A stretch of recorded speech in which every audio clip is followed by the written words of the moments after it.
Hi guys, welcome to How to Solutions YouTube channel. In today's video, I am going to show you how you can combine multiple Word documents into a single one. Before getting into this video, must subscribe to our YouTube channel and click on the bell icon. So here you can see that I have two documents. So let me show you.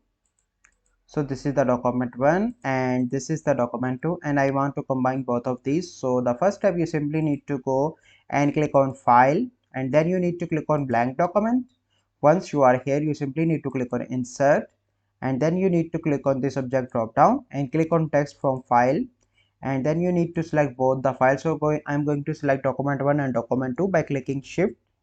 Okay, and then you need to click on Insert. So here you can see that this is my document 1 and I'm under that document 2. So this is a process by which you can combine multiple Word documents into a single one. I hope you find this video helpful. If you find this video helpful, must like this video, subscribe to our YouTube channel for future videos. We'll see you in the next video. Thank you. Have a good day.